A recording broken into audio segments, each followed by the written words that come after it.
저는 에어프랑스의 승무원 소피 르블랑입니다. 입사한 지 3년차, 지금까지 파리와 도쿄 노선만을 전담해왔습니다. 파리에 이른 아침, 샤르뜨골 공항의 승무원 브리핑룸에서 저는 이번에도 도쿄행 비행 준비를 하고 있었습니다. AF276편, 그날도 여느 때처럼 일본으로 향하는 비행기에 올랐습니다. 그날의 비행은 순조로웠습니다. 하늘은 맑았고 바람도 고요했습니다. 하지만 운명이란 참 아이러니했습니다. 이날의 비행은 제가 알던 모든 일상을 뒤흔들어 놓았습니다.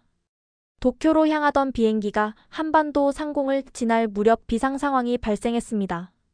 기체 이상으로 가장 가까운 공항인 인천국제공항으로 비상 착륙을 해야 한다는 기장의 발표가 있었습니다. 그 순간 저는 할아버지의 경고가 떠올랐습니다. 한 번도 가본 적 없는 한국, 할아버지의 기억 속에만 존재하던 그곳으로 가야 한다니. 저는 무의식적으로 십자가 목걸이를 꽉 쥐었습니다. 제 할아버지는 한국전쟁 참전 용사셨습니다. 제가 승무원이 되어 아시아 노선을 담당하게 되었다는 소식을 들으셨을 때 할아버지는 오래된 앨범을 꺼내셨습니다. 바랜 흑백 사진 속에는 폐허가 된 도시들, 험난했던 시절의 기록들이 고스란히 담겨 있었습니다. 소피, 내가 다행히도 일본 노선을 맡게 되어 다행이구나. 한국은 아직도 전쟁의 상처가 채 아물지 않은 나라야. 만약 비상 상황이 생긴다면 그들의 시스템을 절대 믿어서는 안 돼.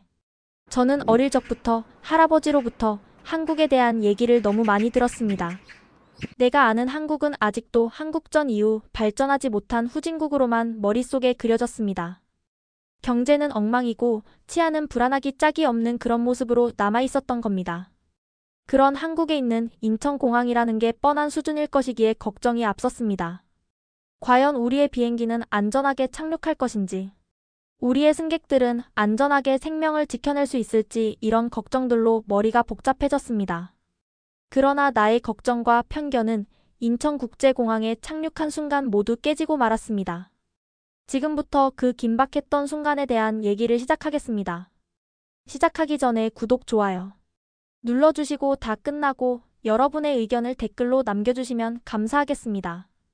비행기가 인천국제공항 위로 진입할 무렵 딱 1년 전 일본 나리타 공항에서 비상 착륙했던 일이 생각났습니다. 그날도 파리에서 도쿄로 향하는 AF276편, 승객 342명을 태운 에어버스 A380은 순조롭게 비행하고 있었습니다. 착륙 1시간을 앞두고 있을 때였습니다. 갑작스러운 엔진 이상으로 비상 착륙을 선언해야 했습니다. 나리타 공항 관제탑은 겉으로는 극도로 공손했습니다. 걱정하지 마세요. 저희가 완벽하게 준비하고 있습니다. 매우 정중한 어조로 이렇게 말했습니다. 하지만 현실은 달랐습니다. 비상 착륙을 위해 착륙 장소로 이동하는 과정에서부터 문제는 시작되었습니다. 비상 차량들은 제자리를 찾지 못하고 우왕좌왕했습니다. 소방차 한 대는 활주로를 잘못 들어서 급하게 후진을 하는 상황까지 벌어졌습니다. 모든 게 통제하에 있습니다. 라고 자신있게 말하던 관제탑의 말과는 달리 현장은 혼돈 그 자체였습니다. 승객들의 안전한 대피를 위한 비상 슬라이드는 제대로 작동하지 않았고 구조요원들은 서로 다른 지시를 외치며 현장을 더욱 혼란스럽게 만들었습니다. 우리의 비상 착륙으로 인해 공항은 거의 마비가 되다시피 했고 비행기의 이륙과 착륙이 한동안 지연되고 말았습니다. 더 큰 문제는 사후 처리였습니다. 승객들에 대한 케어는 거의 이루어지지 않았습니다. 간단한 물 한 병과 과자 정도가 전부였죠. 심리 상담은 물론 의료진의 체계적인 지원도 없었습니다. 죄송합니다만 이것이 저희가 할 수 있는 최선입니다. 이 말을 수없이 들어야 했습니다. 그들은 마치 형식적인 사과로 모든 것이 해결될 수 있다고 생각하는 것 같았습니다. 겉으로는 공손하지만 실질적인 도움은 전혀 없었습니다. 이 사건은 저에게 깊은 트라우마를 남겼습니다. 이런 경험이 있었기에 인천공항으로의 비상 착륙이 결정되었을 때 저의 불안감은 더욱 커져만 갔습니다. 모든 승무원들은 비상 착륙을 준비해 주십시오. 기내에 계신 승객 여러분은 안심하시고 승무원의 지시에 적극 협조해 주시길 당부드립니다. 순항 고도 37,000피트. 파리를 출발한 지 9시간, 나리타까지 3시간을 남겨둔 시점이었습니다. 기장의 긴박한 목소리가 기내 통신을 통해 전달되었습니다. 저는 그 순간 나리타에서의 악몽이 떠올라 온몸이 굳어버렸습니다. 가장 가까운 인천국제공항으로 비상 착륙을 시도하겠습니다. 비상 착륙을 준비해 주십시오. 순식간에 상황은 급박하게 돌아갔습니다. 비행기가 심하게 흔들리고 엔진의 소음도 점점 커졌습니다. 승무원 여러분, 비상 착륙을 시작하겠습니다. 기장의 두 번째 지시가 내려왔습니다. 제 심장은 마구 뛰기 시작했습니다. 342명의 승객, 14명의 승무원, 그리고 수백 톤에 달하는 항공기의 운명이 걸린 순간이었습니다. 그 말을 들은 순간 제 등줄기로 식은땀이 흘렀습니다. 할아버지가 한국에 대해 해주었던 말들이 머릿속을 스쳐 지나갔습니다. 하지만 지금은 그런 걱정을 할 시간이 없었습니다. 승객들의 안전이 최우선이었습니다. 기체의 흔들림은 점점 더 심해졌습니다. 승객들 사이에서 불안한 동요가 일기 시작했습니다. 유아를 안고 있는 어머니의 창백한 얼굴, 손을 꼭 잡고 있는 노부부, 묵주를 만지작거리는 중년 신사. 모든 이의 얼굴에 긴장감이 역력했습니다. 고도 1만 피트로 하강 중입니다. 승무원들은 최종 점검을 시작해 주십시오. 저는 떨리는 손으로 안전벨트를 다시 한번 확인했습니다.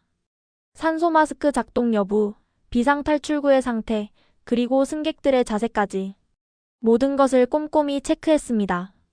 활주로가 가까워질수록 기체의 흔들림은 더욱 심해졌습니다.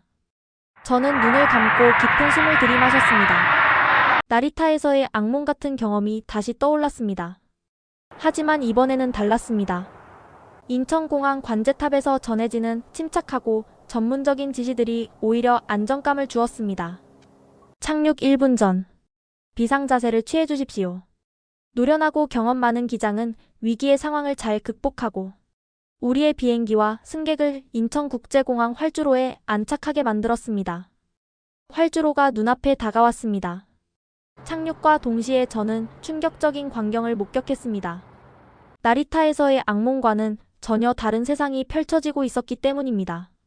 완벽한 V자, 대형으로 정렬된 수십 대의 최첨단 구조 차량들. 마치 군사 퍼레이드를 보는 듯한 정확성이었습니다. 각각의 차량은 미리 정해진 위치에서 단 한 치의 오차도 없이 대기하고 있었습니다. 나리타에서 구조 차량들이 우왕좌왕하던 모습과는 너무나도 달랐습니다.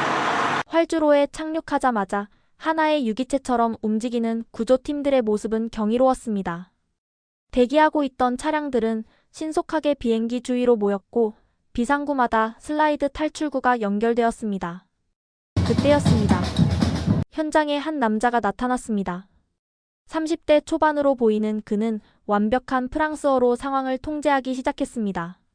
저는 인천공항 비상대응 팀장 김민준입니다. 현재 상황은 완전히 통제되어 있습니다. 승객들의 안전한 대피를 시작하겠습니다. 그의 목소리에는 이상한 힘이 있었습니다. 침착하면서도 강인한, 그러면서도 따뜻함이 느껴지는 목소리였습니다. 그의 눈빛에서는 수많은 훈련과 경험이 묻어났습니다. 단정하게 정돈된 유니폼, 흐트러짐 없는 태도, 그리고 무엇보다 승객들을 안심시키는 부드러운 미소까지. 그의 존재 자체가 우리에게 안정감을 주었습니다. 비상탈출용 슬라이드가 완벽하게 작동했습니다. 나리타에서처럼 고장나거나 늦게 펴지는 일은 없었습니다. 승객들의 대피는 마치 미리 짜여진 각본처럼 순조롭게 진행되었습니다. 특히 인상적이었던 것은 다국어 지원팀의 신속한 배치였습니다. 프랑스어, 영어는 물론 독일어, 스페인어 통역사들이 이미 현장에 대기하고 있었고 승객들의 혼란을 최소화하는 데 큰 역할을 했습니다. 구조대원들의 움직임은 마치 정교한 시계처럼 정확했습니다. 각자의 역할이 명확했고 의사소통은 간단 명료했습니다. 나리타에서처럼 서로 다른 지시를 외치며 혼선을 빚는 일은 없었습니다. 승객 342명, 승무원 14명 전원 안전 대피 완료했습니다. 놀랍게도 전체 대피 시간은 5분이 채 걸리지 않았습니다. 김민준 팀장의 얼굴에 잠시 안도의 미소가 스쳐 지나갔습니다. 대피 직후 시작된 승객 케어도 완벽했습니다. 준비된 의료진들이 신속하게 승객들의 상태를 체크했고 심리 상담사들도 즉시 투입되었습니다. 특별히 마련된 대기실은 마치 고급 호텔의 라운지 같았습니다. 대기실에는 모든 것이 완벽히 준비되어 있었습니다. 승객들을 위한 담요, 음료, 간식은 물론 휴대전화 충전기까지. 세세한 부분까지 놓치지 않는 그들의 배려에 저는 깊은 감동을 받았습니다. 프랑스 대사관과 이미 연락이 되어 있습니다. 필요한 영사 지원이 곧 시작될 예정입니다. 김민준 팀장의 말 한마디 한마디가 안정감을 주었습니다. 그의 프랑스어는 파리 토박이처럼 자연스러웠고 상황을 이해하고 대처하는 능력은 프로페셔널 그 자체였습니다. 이 모든 과정을 지켜보면서 저는 할아버지의 편견이 얼마나 잘못된 것이었는지 깨달았습니다. 여기 인천공항에는 세계 최고 수준의 시스템과 전문가들이 있었습니다. 그리고 그들은 우리의 생명을 지키기 위해 모든 준비를 갖추고 있었던 것입니다. 나리타에서의 혼란스러웠던 기억이 무색해질 만큼 인천공항의 대응은 완벽했습니다. 이것이 바로 진정한 위기관리 시스템이구나 라는 생각이 들었습니다. 비상 상황이 끝나고 승객들이 대기실로 이동한 후 저는 작지만 잊을 수 없는 순간들을 경험했습니다. 그것은 매뉴얼에는 없는 인천공항 직원들의 진심 어린 배려였습니다. 특별히 마련된 대기실은 마치 특급 호텔의 VIP 라운지 같았습니다. 하지만 진정한 감동은 시설의 호화로움이 아닌 그들의 작은 친절에서 시작되었습니다. 비행기에서 대피할 때 한 어린 소녀가 자신의 인형을 놓고 온 것을 알게 되었습니다. 소녀는 계속해서 울음을 그치지 못했고 부모님도 달래지 못하고 있었습니다. 그때 김민준 팀장이 나서 아이와 아이의 엄마를 안심시켰습니다. 걱정하지 마세요. 제가 찾아올게요. 얼마 지나지 않아 김민준 팀장은 인형을 찾아왔습니다. 소녀의 눈물이 그치는 순간 대기실 전체가 따뜻해지는 것 같았습니다. 또 다른 감동적인 순간도 있었습니다. 한 노인 승객이 자신의 혈압약을 기내에 두고 왔다며 불안해하고 계셨습니다. 비상의료팀은 즉시 노인의 혈압을 체크했고 놀랍게도 30분 만에 동일 성분의 약을 구해왔습니다. 그들은 비상 상황에 대비한 의료 시스템까지 완벽하게 준비하고 있었던 것이었습니다. 나리타 공항에서의 경험과 비교하면 그 차이는 더욱 극명했습니다. 똑같은 비상 상황이었지만 인천공항의 직원들은 매뉴얼을 넘어선 진심 어린 케어를 보여주었습니다. 이런 작은 친절들이 모여 큰 감동이 되었습니다. 승객들의 얼굴에서 불안감이 사라지고 점차 안정을 찾아가는 모습을 보면서 저는 이것이 바로 진정한 위기관리라는 것을 깨달았습니다. 기술적인 시스템의 완벽함도 중요하지만 그것을 운영하는 사람들의 따뜻한 마음이 있었기에 가능한 일이었습니다. 인천공항이 보여준 것은 단순한 매뉴얼이 아닌 사람을 향한 진심이었습니다. 비상착륙 다음 날, 저는 인천공항의 비상대응센터를 방문할 기회를 얻었습니다. 김민준 팀장의 초대였습니다. 그곳에서 저는 또 한 번 놀라운 광경을 목격했습니다. 이곳은 24시간 365일 운영되는 통합관제센터입니다. 실시간으로 전 세계 항공 데이터를 분석하고 어떠한 비상 상황에도 즉각 대응할 수 있는 시스템을 갖추고 있습니다. 거대한 스크린에는 전 세계 항공기 운항 정보가 실시간으로 표시되고 있었습니다. 첨단 장비들과 그것을 다루는 전문가들의 모습은 마치 나사의 관제센터를 보는 것 같았습니다. 저희는 매주 다양한 비상 상황을 가정한 모의 훈련을 실시합니다. 어제의 상황도 수백 번의 훈련을 통해 준비된 것이었죠. 그의 설명을 들으며 저는 문득 할아버지의 말씀이 떠올랐습니다. 70년 전 전쟁의 폐허 속에서 이렇게 발전된 나라로 성장할 수 있었던 원동력이 무엇인지 이해할 수 있었습니다. 프랑스 항공업계에서도 인천공항의 시스템을 배우러 오십니다. 작년에만 해도 여러 항공사의 안전 담당자들이 연수를 다녀가셨어요. 그의 말에 저는 깊은 감명을 받았습니다. 한때 전쟁의 상처로 가득했던 나라가 이제는 선진국들이 배우러 오는 나라가 되었다는 사실이 놀라웠습니다. 실제로 저희 시스템을 도입한 여러 공항들에서 사고율이 현저히 감소했습니다. 안전은 국경이 없다고 생각합니다. 우리의 경험과 기술을 공유하는 것이 저희의 사명이라고 생각합니다. 그의 말에서 자부심과 겸손함이 동시에 느껴졌습니다. 세계 최고 수준의 기술을 가지고 있으면서도 그것을 나누려는 진정성 있는 태도가 감동적이었습니다. 에어프랑스도 언제든 환영합니다. 우리의 경험을 나눌 수 있다면 큰 영광일 것 같네요. 순간 저는 결심했습니다. 이 이야기를 본사에 꼭 전달해야겠다고. 우리도 이런 시스템과 정신을 배워야 한다고. 비상대응센터를 나오면서 저는 공항 곳곳을 다시 보게 되었습니다. 깔끔하게 정돈된 시설들, 친절한 직원들, 그리고 곳곳에서 느껴지는 첨단 기술의 향기. 이 모든 것이 새롭게 다가왔습니다. 특히 인상적이었던 것은 직원들의 자부심이었습니다. 그들의 눈빛에서는 자신의 일에 대한 긍지와 책임감이 느껴졌습니다. 그것은 단순한 업무가 아닌 사명감으로 가득한 눈빛이었습니다. 파리로 돌아가는 비행기 안에서 저는 할아버지께 편지를 썼습니다. 할아버지, 제가 본 대한민국은 할아버지의 기억 속 그 나라가 아니었습니다. 전쟁의 상처를 딛고 일어나 이제는 세계가 배우러 오는 나라가 되었습니다. 그들의 시스템, 기술, 그리고 무엇보다 사람을 향한 따뜻한 마음. 저는 이제 이해합니다. 왜 많은 나라들이 대한민국을 주목하는지. 이제 저는 자신있게 말할 수 있습니다. 인천공항은 단순한 공항이 아닌 미래 항공 산업의 표준을 만들어가는 곳이라고. 그리고 그곳에서 일하는 사람들의 전문성과 따뜻한 마음이야말로 진정한 경쟁력이라고.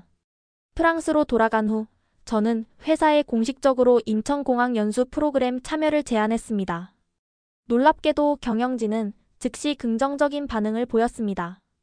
이미 그들도 인천공항의 우수성을 알고 있었던 것입니다. 이제 제 꿈이 하나 생겼습니다. 언젠가 인천공항의 시스템을 완벽하게 배워서 제가 경험한 그 감동을 더 많은 사람들에게 전하는 것입니다. 그리고 자랑스럽게 말하고 싶습니다. 네, 저는 인천공항에서 배웠습니다. 세계 최고의 공항에서 진정한 안전과 서비스가 무엇인지를 배웠습니다. 이것이 제가 경험한 대한민국입니다. 불가능을 가능으로 만드는 나라, 과거의 상처를 딛고 미래를 향해 나아가는 나라, 그리고 그 과정에서 사람을 잊지 않는 나라. 이제 저는 압니다. 왜 세계가 대한민국을 주목하는지, 그리고 앞으로도 주목해야 하는지를. 지금까지 사연 어떠셨나요? 대한민국은 세계 어느 나라와 견주어도 손색이 없을 만큼 발전한 나라가 되었습니다. 오늘의 사연에 공감하셨다면 댓글에 의견 남겨주시길 바랍니다.